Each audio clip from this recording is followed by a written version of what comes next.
when we talk about does the Bible endorse slavery, he goes to a passage from Paul where he's talking to his Philemon, who was a runaway slave, saying, I want you to go back. And when you go back, tell your master, I don't want you to be a slave anymore, that type of thing. And he thinks that this is the Bible saying that slavery is wrong. And he says this while ignoring everything in Exodus 21 that expressly tells you who to enslave, how to enslave them, that they're worth 6 shekels, that you have to let Jewish males go after 7 years. The women you get to keep. Have to go after 7 years unless you give them a wife and kids, and then you can trick them into being your slave forever.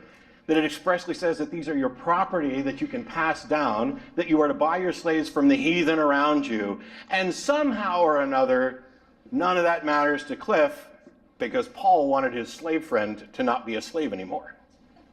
This is the way theists will think. There's a tap dance to make the Bible say whatever they need it to say. And when we had this debate at the Church of Christ and I brought up slavery, we went through this again. And I heard several different explanations from several different preachers. One of them said, well, this was the norm at the time, and God was implementing laws about slavery to soften slavery so that we would eventually realize that slavery was wrong and get rid of it. He's God! If he can tell you don't kill people and don't eat shrimp, certainly he can say don't own people as property.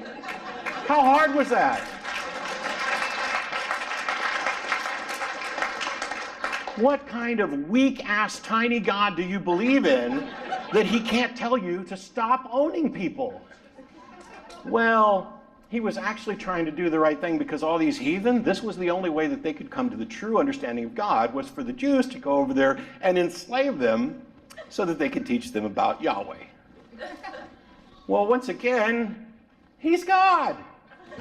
What's he doing? Picking the Jews, not giving messages to anybody else anymore. I mean, I know that the Old Testament's a comedy of his failures where everything goes wrong and wrong and wrong and wrong until eventually he's just down to, okay, I'm going to take this one little family and I'm going to turn it into my preferred tribe, and it's still going to go wrong, by the way. Spoiler alert, everything goes wrong for God all the way through the book. And yet somehow he thinks it's a good idea. Hey, these other people here who are not my chosen people, but I'd really like them to believe in me. Why don't we enslave them? And then we can teach them about me. Go on, Moses, go do that. This is the type of tap dancing that you get when you engage in people who cannot acknowledge that the Bible might be endorsing something that's immoral, that they might be believing in something that doesn't have good reason. Indeed, I believe people when they say that they have experienced miracles. I believe that they think that they have. I think I'm obliged to credit them if it comes to that, as long as they keep it to, if you like, if I can put it like this, modestly as I dare, to themselves. If I believe that I was saved because once a baby boy was born and before mutilated, was made the extraordinary discovery that he'd escaped the female birth canal. His mother was a virgin, or at least her birth canal was only one way. That thus I was a sorry thing, by the way, religion's distaste for these regions, don't you find? And something to put you on your guard. Suppose I thought, okay, now I know that must prove his teachings are true, which it doesn't seem to me that they do, but suppose I did, and I'm going to be saved by it. I think that was a wonderful secret. It would make me happy. It should make me happy. It doesn't make people happy. They can't be happy till I believe it too. My children must be taught this stuff. No, sir, no ma'am, no day, no way, no shape, no form. You keep your illusion private. And I hope it does make you happy, and there's perhaps some reason why it would. But we're told the Pope's authority to say you can't have a condom comes from his ability to certify a miracle, a disturbance in the natural order. I think it was David Hume who put it slightly vulgarly. This was again about the virgin birth, I think. Which is more likely, that the whole natural order is suspended, or that a Jewish minx should tell a lie?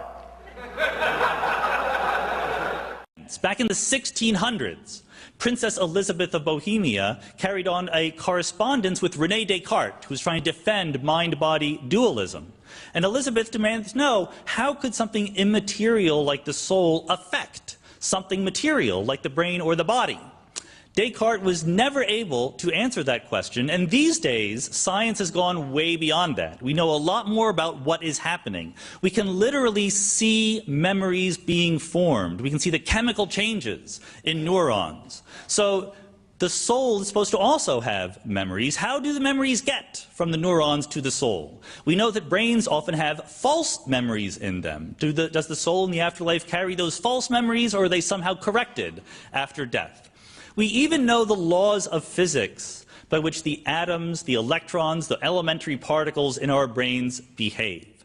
We know the equations that the electrons that are responsible for chemistry obey. And there's no ambiguity in these equations. They could always be wrong. It is always possible to say, well, we just don't know what is going on. That's fine. But what we have is the evidence of every experiment ever done telling us that these equations are correct. To overcome that, we would need very, very strong evidence. Just one experiment telling us how the soul is pushing around the chemicals in our brain, but we don't have that. What science says is that life, or consciousness, is not a substance like water or air. It is a process like fire.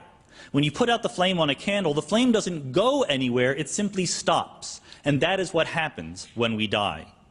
So we're faced at the end with two scenarios. One scenario says that everything we think we understand about the behavior of matter and energy is wrong, in a way that has somehow escaped notice by every experiment ever done in the history of science. And instead there are unknown mechanisms that allow information in the brain to be transferred to blobs of spirit energy that persist after we die and can talk to the other blobs of spirit energy, but don't talk to us except sometimes they do. The other scenario says that physics is right, and that people under stress sometimes have experiences that are not actually real. On the basis of rationality, it is not a difficult decision to choose between these two options. On the basis of emotion, it might be difficult, but we need to have the courage to live life here in the actual world. Thank you. I don't want the religious person in the lab telling me that God is responsible for what it is they cannot discover. Because look at the hubris of that. You're in the lab and you say, I don't know how this works. And not only that, no one alive on earth knows how this works. And not only that, no one who will ever be born will know how this works. That's kind of audacious when you think about it. And then you put it down and go on to the next problem. If this problem is a cure for Alzheimer's or cancer or whatever else, I don't want them in the science classroom. And so the issue is simply about progress and discovery. And in my recent forays into Washington, well, I've been closer to a community of Republicans than I have ever been in my life, because I grew up in New York City. And in New York City, I think that person is Republican back there. You see? No, not that one. The one behind that person. Yeah, that's a Republican. There's another one. That's in New York. So you grow up this way, and I get sort of baptized into a Republican administration. I had 2 consecutive appointments in the Bush administration, one on aerospace, on the aerospace industry, and one on space exploration. The NASA's future, basically. And I realized something, spending that much time in the community of powerful Republicans, that Republicans, above all else, do not want to die poor. So, there's a limit to how far this will go. And I bet most people in this room, even those assembled at this table, were highly concerned about the Dover trial, wondering how that would turn. And I looked at that and I said, I'm not worried, because it's a Republican judge. And in the end, if you put people who are not making discoveries in the science classroom, that is the end of the foundation of your future economy. And so I had a little more confidence than others did because of this sensitivity to the money aspect of it. But we all know tomorrow's economies will be founded on innovations in science and technology, and of course that gets cut short if we lose our civilization, as what happened in Islam in 1100. And the last thought I'll leave you with, which concerns me greatly, if you do the math, okay? You know, just look, you look at all the Nobel Prize winners there ever were, some even in this room, and ask how many were Muslim. And it's like 1, maybe 2. Okay, I think a second one was in economics. And the one we referred to was described earlier, the co-winner of the Nobel Prize with Professor Weinberg, Abdus Salam. And he's not Middle Eastern Muslim, he's Pakistani Muslim. Okay? Now, how many Nobel Prizes are won by Jews? It's like a fourth of the Nobel Prizes. Okay? Some high fraction of the total. And then you look, how many Muslims are there in the world? It's like 1 billion Muslims. How many Jews? 15 million tops. Okay? So you to ratio these numbers, had Islam not collapsed in its intellectual standing in the year 1100, and you just do the ratios, they would have every single Nobel Prize today. So the fact that it's not only just a few, it's near zero, is deeply worrying. I'm concerned about what brilliance may have expressed itself and did not in that community over the past 1,000 years. It's a beautiful picture from the Hubble Space Telescope of a distant galaxy, far, far away and long, long ago. And there's a whole galaxy, it's about 1 billion light years away. We're looking at it as it looked 1 billion years ago. So many of those stars no longer exist. And here's an object that's just as bright as the whole center of the galaxy. You'd think it's a star that's near in our galaxy that just got caught in the picture frame. It's not. It's a star on the edge of that galaxy that has exploded. And exploding stars shine with a brightness of 10 billion stars. They're the brightest fireworks in the universe, supernovae. And they're remarkable, and I keep having asides, maybe I'll get to my point eventually, but this is something that I wrote a whole book about, and someone asked me yesterday why I wrote that book. Because it is the most poetic thing I know about the universe. Richard wrote a great book called, what's it called, Our Ancestors, what's it called? Ancestor's Tale, yes, I wanted to make sure I got that right. And I wrote a book that was a different ancestor's tale, it's called Adam. But the amazing thing is that every atom in your body came from a star that exploded. And the atoms in your left hand probably came from a different star than your right hand. It really is the most poetic thing I know about physics. You are all stardust. You couldn't be here if stars hadn't exploded, because the elements, the carbon, nitrogen, oxygen, iron, all the things that matter for evolution weren't created at the beginning of time. They're created in the nuclear furnaces of stars, and the only way they can get into your body is if the stars were kind enough to explode. So forget Jesus. The stars died so that you could be here today. Okay? And anyway. I think you've put enough on the table. Okay, none of those are scientific evidence. Many of those claims trespass upon the territory of science overtly. I mean, the claim about your understanding other human beings being suggestive of a divine artificer. Is that a scientific claim? Absolutely. I mean, is your understanding of mathematics also suggestive of a divine artificer? No, it has to do with my experience. Your ability to learn language? You understand? It has to do with my experience of you. When I'm looking at you right now, you may assume that what I see is a material, but that's not what I see. And it's not what I believe. And I think I understand it's not what you believe. There's something in you that is more than you believe. I really think so. This is now, if you want to make that a scientific claim, you can. But I'm telling you, it's a metaphysical claim, and to confuse the two is a mistake. Okay, you can add any metaphysics you want. Thank you. In that, by that means, I mean, I can say, I see you as a reincarnate personality, and I think you were probably I was someone famous on Atlantis. Yes. Don't make me like a washerwoman in a people do this all the time. I mean, you can broadcast. I mean, this is constrained by our common sense in every other domain of discourse. I mean, just take, for example, the people who think Elvis is still alive. Okay, what's wrong with this claim? I mean, why is this claim not vitiating our academic departments and corporations? I mean, I'll tell you why, and it's very simple. We have not passed laws against believing Elvis is still alive.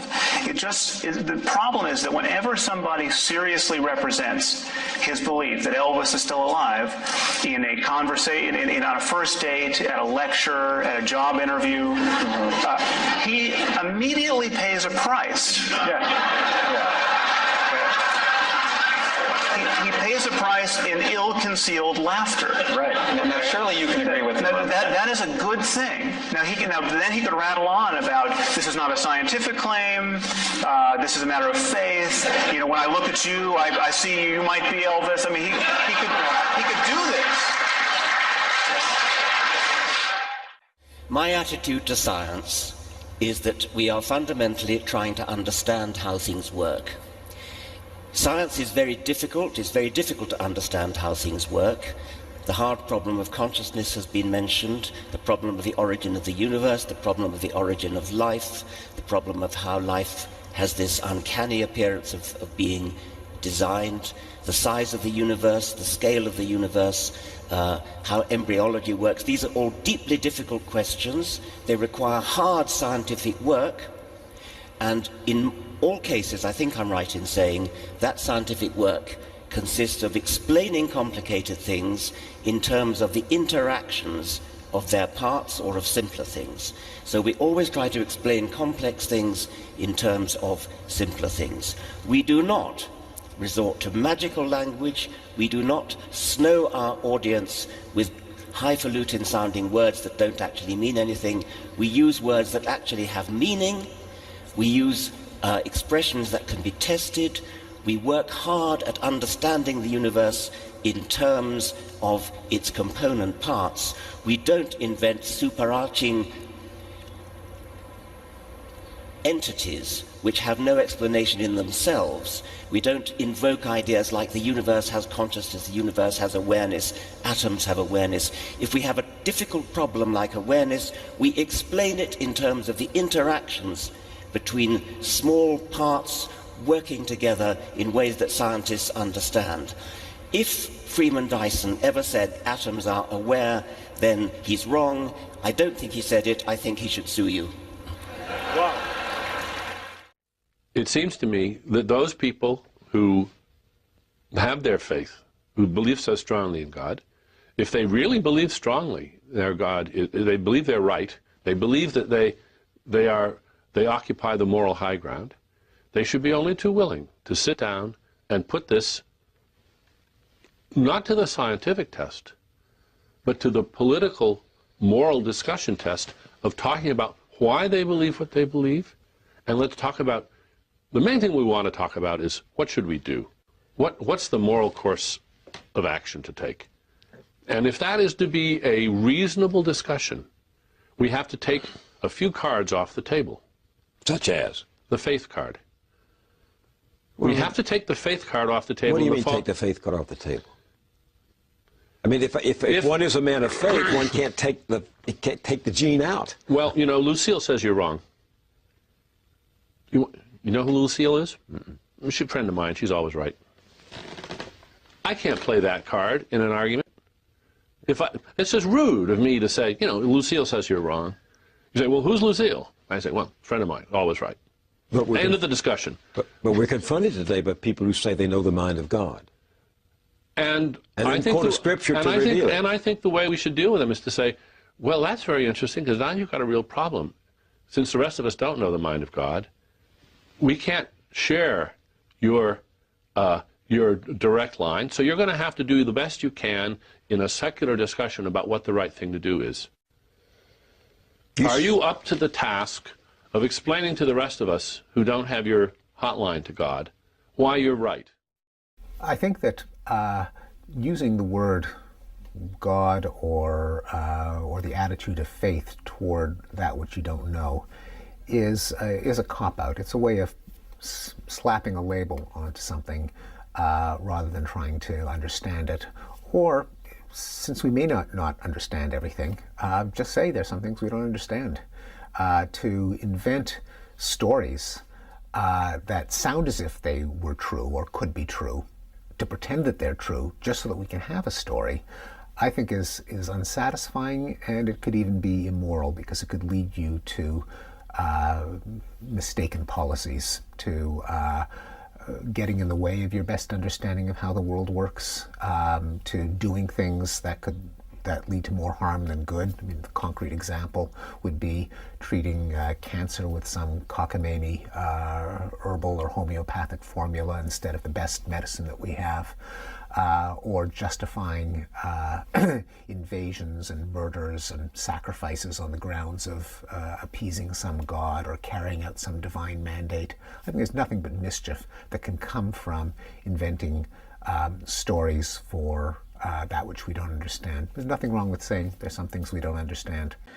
I think that there will be an apology for what happened in Rwanda, the most Catholic country in Africa, one of the most Catholic countries in the world, where priests and nuns and bishops are on trial for inciting from their pulpits and on the church's radio stations and newspapers the massacre of their brothers and sisters. And the papacy was silent on this appalling occasion, and everyone in Rwanda knows it. And there hasn't yet been a properly written apology for that disgrace. Staying in Africa, I think it will one day be admitted with shame that it might have been in error to say that AIDS is bad as a disease, very bad, but not quite as bad as condoms are bad, or not as immoral in the same way.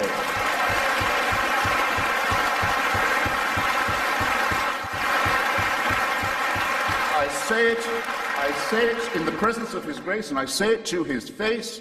The preachings of His church are responsible for the death and suffering and misery of millions of His brother and sister Africans, and He should apologize for it. He should show some shame.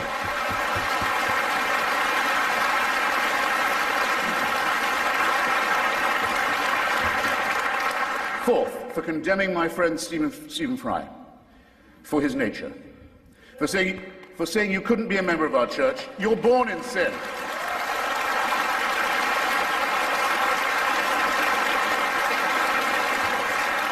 There's a revolting piece of casuistry that's sometimes offered on this point. Yeah, we hate the sin only. We love the sinner. Stephen is, I'm sorry to say, not quite like other girls. It's his nature. Actually, he is like other girls in that he's, when I last checked, absolutely boy mad. He's not being condemned for what he does, he's being condemned for what he is. You're a child made in the image of God. Oh, no, you're not. You're a faggot. And you can't join your church and you can't go to heaven. This is disgraceful. It's inhuman. It's obscene. And it comes from a clutch of hysterical, sinister virgins who've already betrayed their charge in the children of their own